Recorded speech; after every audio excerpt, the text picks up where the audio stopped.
Isa sa pinakamaganda sa First Vita Plus ay kaya nating kumita 15,000 per day, 75,000 per week, 300,000 per month. Now, try to imagine, weekly ang kitaan. And time na nagsisimula kami, until now, every week, ini-enjoy talaga namin ang cheque weekly. Once a month lang po kami magti-training, pero every week, hindi kami napuputulan ng cheque. Ang tanong, paano yan nagawa? Okay? So yun po ang ating topic today. Paano ba magpa-pay in kahit wala pang training? So, leaders, team, ganito po, walang babaguhin sa ating strategy. Unang-una, kailangan ma-interest siya sa ating negosyo through our training program. Napaka-importante po na mapakita natin yung opportunity na merong dating janitor na yumaman. Kumbaga ba, interested ang tao na mag-attend sa training, interested ang tao na maggawa sa negosyo. Okay? So once ma-interest na ang tao, merong iba talaga na magtatanong, paunsa gid na para mo check kita diha. Paunsa gid na para makita ta diha. Okay? Ikaw mismo na nag-invite sa prospect mo, makikita mo sa kausap mo na siya mismo interesado. Okay na siya for the schedule ng training, pero ito ang shift mo. Sige, ganito na lang. Nakikita kita na gustong-gusto mo talaga na ma-solve ang problema mo. Meron akong ibigay sa iyo na tip or idea, paano ba kikita dito sa First Vita Plus? Kumbaga, itong isi-share ko sa iyo, dun na to sa training dapat.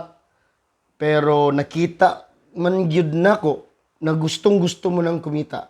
Kaya please, sekreto lang natin ito ha. So, ganito po. Kaya po umasenso yung iba, kaya po may dating janitor yumaman, it's because ang negosyo kasi natin sa First Vita Plus, hindi basta-basta. Once ginagawa natin ang negosyo, pwede kang kumita 15,000 per day, 75,000 per week, 300,000 per month. Imagine, gaano kagandang buhay kaya meron ka kung ini-enjoy na yan ng pamilya mo. 300,000 per month. So ako, nagtatanong ako, paano yan gawin? Ang gagawin lang po natin is, ikaw mismo na magsisimula, mag-dealer ka. Okay? At para maging dealer, walang registration fee, walang membership fee, walang joining fee. Bibili ka lang ng produkto at ang bibilhin mo, 10 boxes na tag 890. So, kumbaga, 10 times 890, 8,900. Ang maganda nito, meron tayong 2 boxes free. So, 12 boxes, lahat ang matatanggap mo, total of 10,680.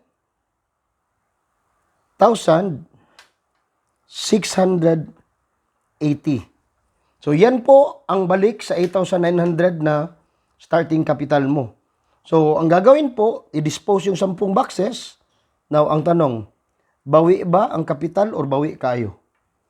So, balik yun ang capital. Yung 2 boxes, gamitin mo na para alam mo kung anong effect at ano naman ang lasa ng ating produkto. Di ba? So, yun po. Now, paano ba kumita ng ganito kalaki? Ang gagawin lang po, dahil dealer ka na, gawa ka lang ng 2 grupo. Create ka ng 2 grupo, A at B. Ang kailangan lang po na magkaroon tayo ng mga tao. Ang maganda nito is, once maka-invite ka ng isang tao na mag-dealer, meron kang sales commission 500 pesos. Bawat tao na ma-invite, 500 ang komisyon mo. Na-invite mo si friend number 2. Idugtong mo naman sa side B, another commission, 500 pesos. Okay? Alangan naman dalawa lang kaibigan mo. Na-invite mo si number 3. Another 500 pesos. Uulitin ko, kung ilang tao ang na-invite mo at nag-dealer sila, bawat tao, 500 pesos ka. Now, try to imagine. Ako, huna-huna dyan ko ba, classmate na ko sa elementary, classmate na ko sa high school, classmate na ko sa kinder, kada isa ba'y 500? Ang kailangan mag-explain lang ka? So, ilang 500 kaya ang magagawa? Kung ikaw mismo, alam mo na paano i-explain ang negosyo. Kaya pala, may mga taong kumita ng malaki dito at hindi lang yan. Okay, padayunon na to ha. Si 1, 2, and 3, dealer na sila. Anong next? Dahil dealer na sila, pwede rin sila mag-invite. Si number 3, na-invite niya si A, si B, si C. Si A, B, and C, ang tag 500, paadto kay number 3. Siya manggod ang naka-invite. So, anong mapunta sa'yo? Meron tayong sales overriding commission. Free. Additional. 10 sachets libre na matatanggap every person na ma-invite ng na-invite mo. So, dito pala, 10 sachets, 10 sachets, 10 sachets, libre. Ang isang box is 890.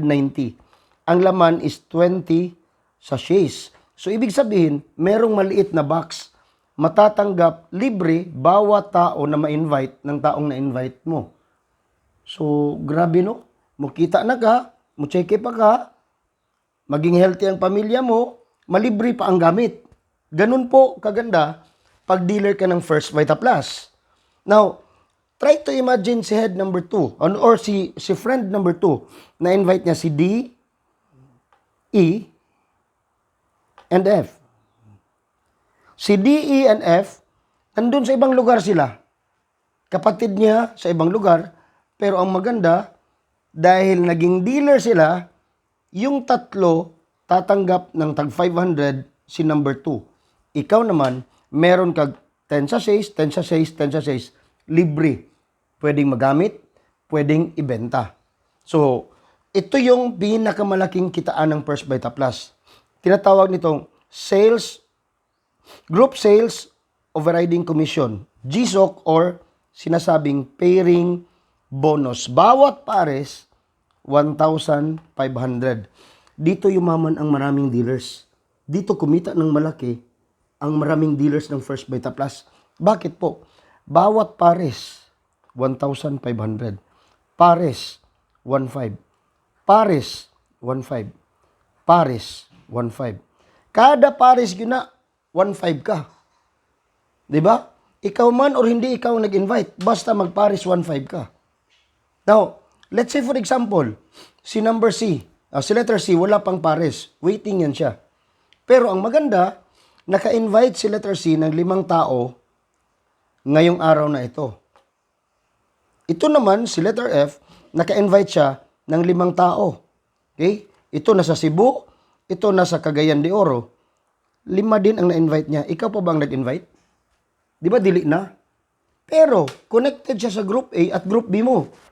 Dahil connected silang dalawa sa Group A at Group B mo, pares po ka. 5 ka pares ka, 5 ka, 1,500 ka. For that day, meron kang 7,500.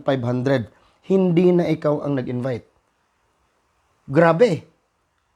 Diba? So, anong magiging result nito?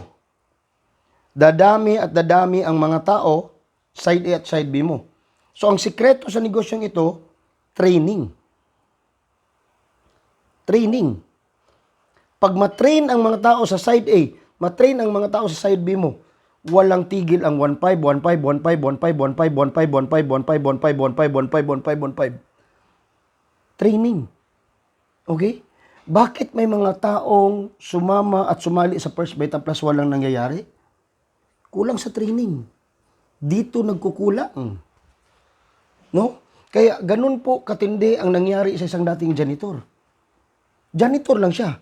Pero yung mga na-invite niya, may mga na-invite siyang nurse, doktor, mga kasamahan sa ospital, pina-training niya. Kaya pumutok siya. So, itong 15,000 per day, kahit gaano kadaming tao na ang pumasok, 20 sa group A, 25 sa group B, okay?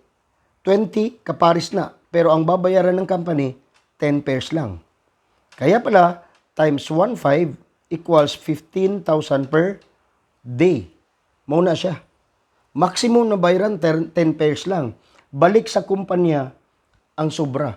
So, 5 working days, times 5 working days sa isa kasimana, kaya pala 75,000 per week. 4 weeks sa isa ka bulan, kaya pala 300,000 per month. So, yan po ang kikitain ng isang dealer ng First Vita Plus. Okay? So, try to imagine, darating ang panahon. Let's say for example, sa Group A mo, merong kumikita dito sa Group A, 30,000 weekly. Sa Group B naman, merong kumikita, 40,000 weekly. Ang tanong, itong dalawang taong ito, titigil pa ba sa First Vita Plus o hindi na? Hindi na. So, anong mangyayari? Walang tigil ang 1.5, 1.5, 1.5, 1.5, 1.5, 1.5, 1.5, 1.5, 1.5, 1.5, 1.5, 1.5. Yun po ang nangyayari dito.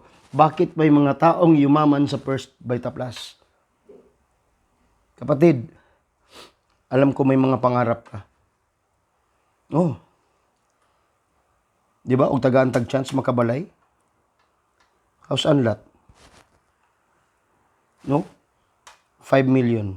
Pwede na para nimo. Kotse. 3 million. Pwede na. Savings. Another 10 million. 18 million nga pangandoy nimo. Bakit maraming tao ang nangangarap, wala gyud nakuha ang pangandoy? Unsay rason? It's because ang kita kada adlaw gamay kayo. Paano makukuha ang mga malaking pangarap kung gamay kayo ang kita?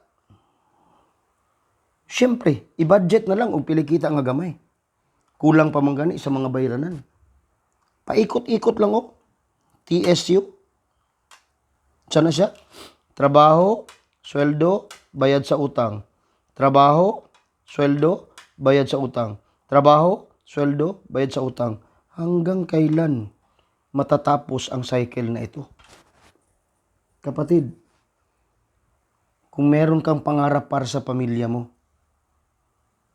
this time, pwede kang kumita ng malaki.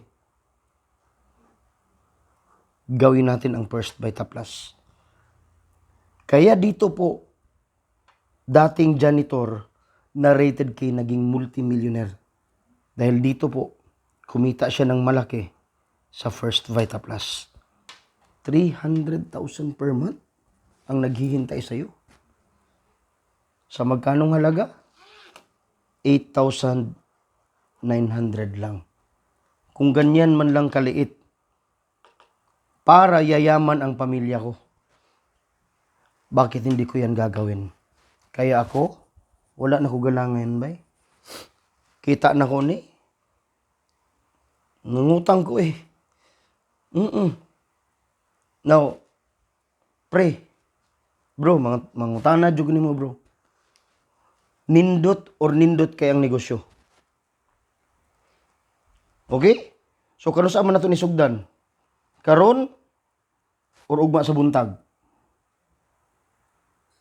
Pre, ani ha?